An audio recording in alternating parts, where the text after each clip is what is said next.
Hello. चलो आज हम फिर से एक बार 12th केमिस्ट्री का चैप्टर नंबर 4 थर्मोडायनेमिक और टॉपिक का नाम है एंथैल्पी, ये पढ़ने वाले हैं। चलो बेटा, सबसे पहले तो बेटा जो एंथैल्पी होता है, ध्यान से सुनना सब लोग और लिख लेना मेरे साथ।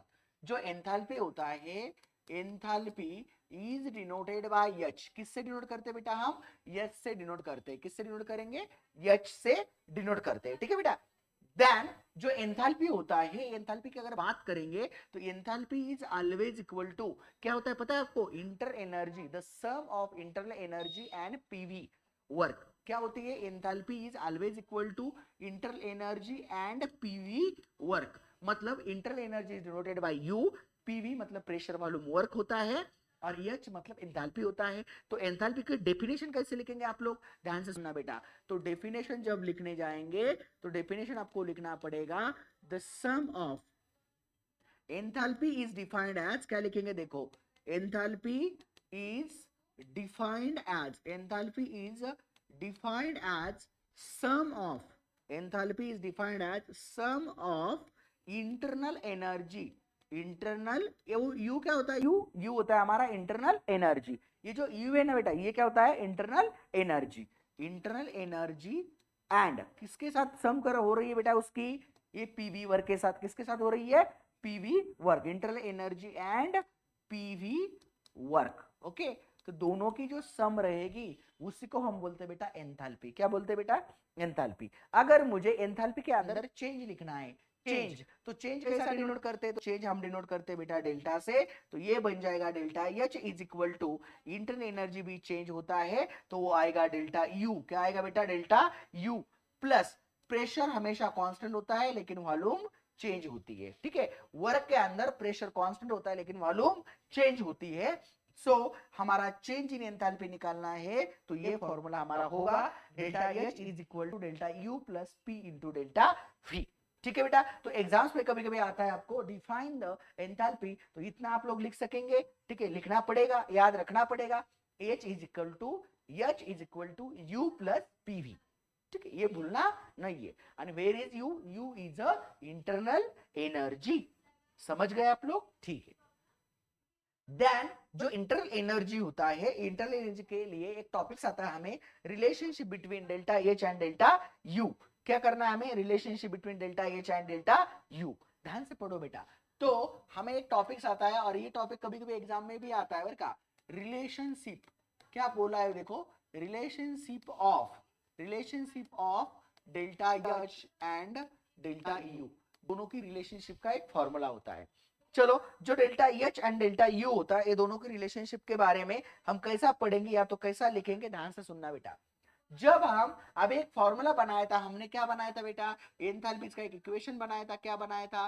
Delta H is equal to delta U plus delta H is equal to delta U plus delta U plus क्या था हमारा? P delta V. अभी ध्यान से सुनना बेटा, जो हमारा डेल्टा एच था, delta H is equal to क्या होता है? डेल्टा यू प्लस पी तो कांस्टेंट है, मतलब यू क्या होता है हमारा? चेंज इन वॉल्यूम होता है। इसका मतलब इसको कैसे लिख सकते हैं हम? V2 माइनस V1, ऐसा लिख सकते हैं बेटा? तो बिल्कुल सर हम लिख सकते हैं। फिर बेटा ये P से हम क्या करेंगे? अंदर मल्टीप्लाई करेंगे तो क्या मिलेगा equation? Delta H is equal to delta U plus P से मल्टीप्लाई करें तो ये बनेगा PV2 माइनस ए बनेगा PV1। ठीक है, जब मल्टीप्लाई करेगा तब, तो मल्टीप्लाई होने के बाद इसको हम 1 बोलेंगे, इसको हम टू बोलेंगे, सॉरी, इसको हम 2 बोलेंगे और इसको हम 1 बोलेंगे। ठीक है, V1 के साथ का प्रेशर भी 1 रहेगा, V2 के साथ का प्रेशर भी 2 रहेगा। समझ में आया? ठीक है, लेकिन अभी देखेंगे तो इक्वेशन को आगे सॉल्व करने के लिए हम बोलेंगे using the ideal gas equation. क्या बोलेंगे बेटा? Using the ideal gas equation. अभी आप लोगों को पता होना चाहिए जो आइडियल गैस इक्वेशन होता है ये क्या होता है? PV is equal to NRT. क्या होता है?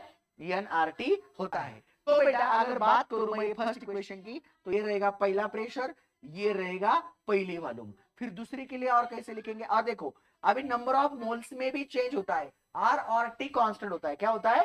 कांस्टेंट। आर और टी क्या होता है? कांस्टेंट। तो इधर क्या आएगा? 1, तो एन 1। और सेकंड इक्वेशन क्या बनेगा हमारा? P2V2 is equal to N2RT। इस तरीके से बनेगा। तो अभी क्या करेंगे हम लोग? ध्यान से सुनो बेटा, अभी क्या करेंगे? ठीक है, ध्यान से सुनो बेटा, ठीक है सब लोग। चलो मैम के पास दो।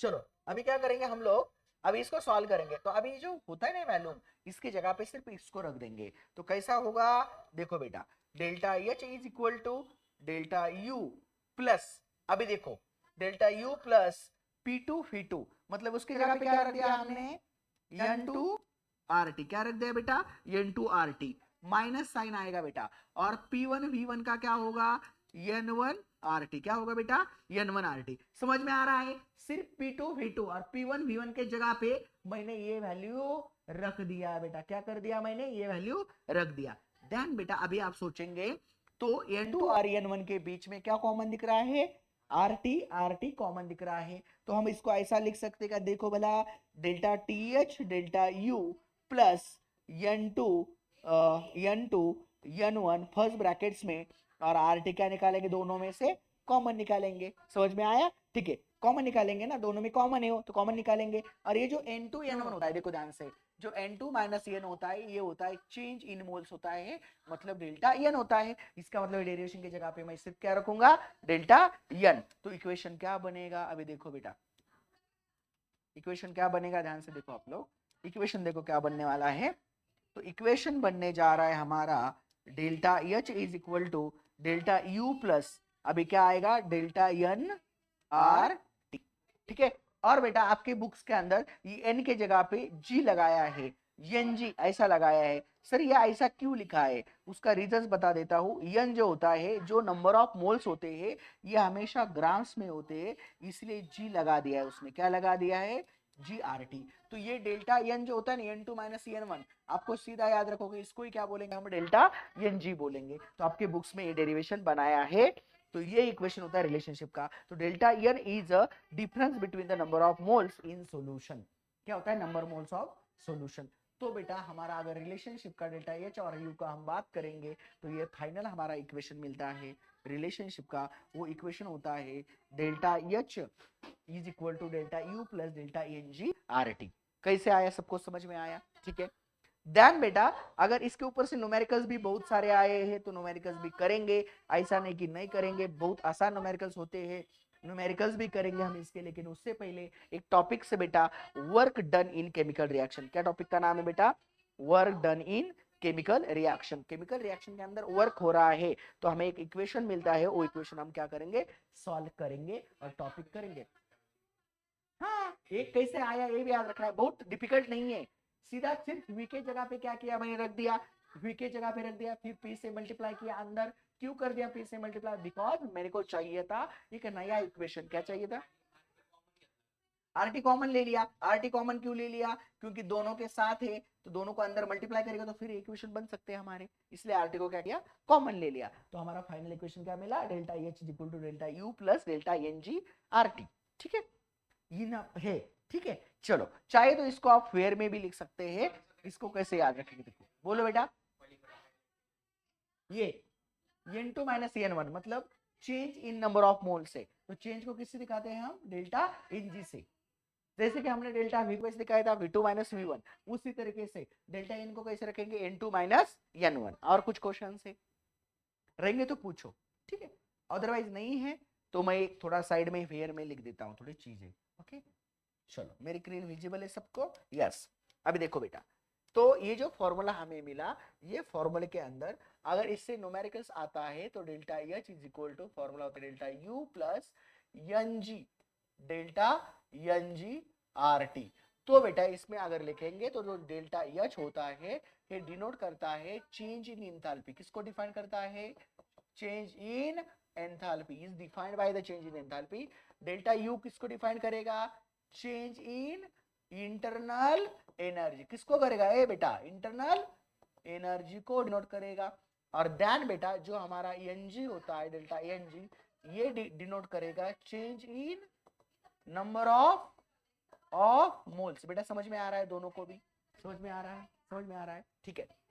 नंबर ऑफ मोल्स को डिनोट करेगा। और जो आर होता है, ये होता है हमारा गैस कांस्टेंट। क्या होता है, गैस कांस्टेंट होता है, ठीक है।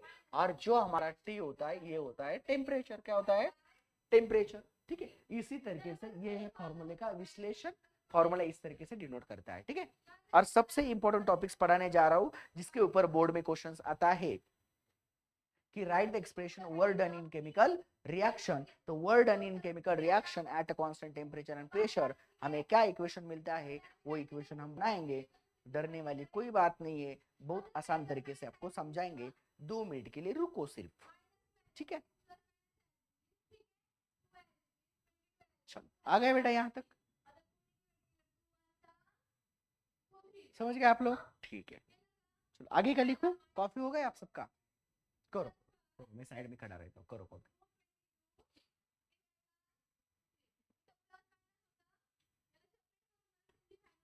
यस ओके, हो गया। चलो, बहुत फास्ट लिखती है। चलो हो गया आप लोग। चलो अभी देखो, work done in chemical reactions question आता है बेटा। Work done in chemical reaction, work done in chemical reaction. बेटा अभी ध्यान से सुनो, अब मेरे को बताओ the work done in chemical reaction, work done in chemical reaction at a constant, याद रखना बेटा, at a constant P and T। P क्या होता है रे? प्रेशर। T क्या होता है? Temperature, right. तो हमें work is equal to formula क्या मिलता है बेटा? Siddhi, work is equal to formula क्या मिलता है? Work is equal to formula मिलता है minus P external into delta V. मिलता है कि नहीं बेटा? मिलता है, यस। फिर मैंने ये आसान करने के लिए मैंने इधर एक कंडीशन पुट करूंगा, वो करूंगा minus P external is always equal to P, मतलब मैं पी एक्सटर्नल की जगह पे क्या रखूंगा? सिर्फ पी को रखूंगा, ठीक है, आसान होने के लिए। तो मेरा फॉर्मूला क्या बनेगा? Work is equal to minus P into delta V. बन गया बेटा फॉर्मूला। देन बेटा जो डेल्टा फी होता है, ये डेल्टा फी कैसे होता है? माइनस पी ब्रैकेट्स में क्या आएगा हमारा? V2 माइनस V1, ऐसा भी लिख सकते हैं। चेंज इन मालूम होता है ना डेल्टा फी, अभी लिखा था ना, देखो ना, देखो N2 माइनस N1 को क्या लिखा था? Delta N. फिर बेटा डेल्टा V को क्या लिखा था? V2 minus V1। लिखा था कि नहीं लिखा था? लिखा था। उसी तरीके से डेल्टा V को क्या लिखेंगे हम? V2 माइनस V1, क्योंकि हमें चेंज निकालना है ना, और P से अंदर मल्टीप्लाई करेंगे, P से जर से मल्टीप्लाई करेंगे, minus sign as it is रहने देंगे, P से मल्टीप्लाई करेंगे तो ये बनेगा P2 माइनस PV1, ऐसा बनेगा बेटा, बिल्कुल बनेगा। ये ऐसा इक्वेशन बन रहा है। चाहे तो ये ब्रैकेट्स मत डालो, ब्रैकेट्स मत डालो, कोई दिक्कत नहीं है, ब्रैकेट्स मत डालो बेटा, कोई दिक्कत नहीं, ब्रैकेट की जरूरत नहीं है। तो PV2 माइनस PV1 मिलेगा, ओके। बे अभी मैं एक यूजिंग करूंगा, क्या यूज करूंगा? चेंज देखना है ना, तो using the ideal gas equation, क्या यूज करूंगा? Ideal gas equation. अभी आइडियल गैस इक्वेशन क्या होता है मेरा? PV इज इक्वल टू क्या होता है? NRT। तो मेरा वॉल्यूम में चेंज है, तो PV1 is equal to NRT1 ऐसा मिलेगा। और देन अजून एक क्या मिलेगा इक्वेशन मेरे को? PV2 म्हणजे चेंज इन वॉल्यूम सेकंड, तो उसके साथ साथ क्या चेंज होंगे? नंबर ऑफ मोल्स भी चेंज होते हैं। हमेशा याद रखना, एज अ कांस्टेंट प्रेशर अगर वॉल्यूम चेंज हो रही है तो नंबर ऑफ मोल्स भी चेंज होते हैं, समझ में आया? इसलिए और जो R और T होता है ये आइडियल गैस इक्वेशन में कांस्टेंट होता है। क्या होता है? कांस्टेंट होता है ना? कांस्टेंट, कांस्टेंट में चेंज होता है क्या? नहीं, कांस्टेंट मतलब कांस्टेंट फिक्स, ओके। ध्यान, ये इक्वेशन में पुट कर देंगे तो इक्वेशन क्या मिलेगा? देखो बेटा, W is equal to minus N2 RT, क्योंकि V2 की वैल्यू पहले रखना है, तो V2 की वैल्यू क्या है हमारी? N2 क्या है? N2 RT माइनस PV1 की वैल्यू क्या है हमारी? N1 RT। फिर से हम क्या करते हैं बेटा? ऐसा इक्वेशन आने के बाद एक को कॉमन निकालते, निकालते कि नहीं बेटा कॉमन? अरे कॉमन निकालते कि नहीं बेटा? यस, कॉमन निकालते हैं हम, ठीक है। चलो आपको दिखने के लिए यहाँ लगवा दिया उसको, ठीक है। अभी देखो इस साइड लिखता हूं मैं आगे का डेरिवेशन। चलो अभी देखो बेटा, तो मैंने कॉमन निकाल दिया, अभी W के अंदर कॉमन निकालेंगे, तो W is equal to minus N2 minus N1, common क्या निकला बेटा? RT। बताओ आप क्या कॉमन निकला? RT। पहले भी क्या कॉमन निकाला था मैंने? RT कॉमन निकाला था। और जो डेल्टा N2 माइनस N1 था, इसको क्या लिखा था बोलो? इसको क्या लिखा था? डेल्टा NG लिखा था क्या बेटा? तो work done in chemical reaction formula होता है माइनस डेल्टा NG/RT, और ये फॉर्मूले से कभी कभी सीधा सीधा सीटी में क्वेश्चन आता है, ठीक है। Above equation is a work done in the system of the chemical reaction, and this equation work done in system of chemical reaction, तो यही रिप्रेजेंट करता है बेटा, ठीक है, यही हमारा रिप्रेजेंट करता है। समझ में आया word done in chemical reaction का क्या इक्वेशन मैंने बनाया, समझे आप लोग, ठीक है। चलो इसी तरीके से हमारा इक्वेशन बनता है word done in chemical reaction वाला, ठीक है। फिर आगे चलिए, आगे लिखेंगे enthalpies in physical transformations. Topic का नाम है एंथैल्पीज ऑफ फिजिकल ट्रांसफॉर्मेशन। चाहे तो वो कल के लेक्चर्स में लेंगे हम, ठीक है। क्यों लेंगे, क्योंकि बड़ा पार्ट है एंथैल्पीज वाला, वो हम कल के लेक्चर में पढ़ेंगे। अभी तक कुछ दिक्कत है नहीं है पक्का, ठीक है। Transformations of enthalpies, transformations of enthalpies of physical transformation. हाँ, फिजिक्स की टेस्ट आपकी कल या परसों लेंगे पक्का, लेकिन आपको प्रिपेयर करना है। कौन सा लेसन है आपका, थर्मो, हाँ, तो वो थर्मो के अच्छे प्रिपरेशन करना है, फिर आपकी टेस्ट होगी। सैटरडे को तो सीटी होगी, इस बार सीटी होणार आहे, फिजिक्सचा सीटी होणार आहे, केमिस्ट्रीचे पण सीटी एग्जाम होणार आहे, ठीक है, चलेगा, ठीक है। लेकिन आपको पढ़ते रहना है, पढ़ाई करना है, कुछ दिक्कतें आती है तो पूछना है। सीटीची फिजिक्स केमिस्ट्री दोन्ही पण, आयनिक इक्विलिब्रियम आणि थर्मोडायनेमिक्स। केमिस्ट्री का भी प्रिपेयर करो, डाउट है तो अभी क्लियर करो सीटी के भी, क्योंकि सीटी की टेस्ट होने वाली है, थर्मो की भी, केमिस्ट्री थर्मो भी होने वाला है नेक्स्ट वीक। क्या बोले बेटा, हाँ सारखंच आहे, ऑलमोस्ट इक्वल आहे, ठीक आहे, एवढा डिफरन्स नाहीये।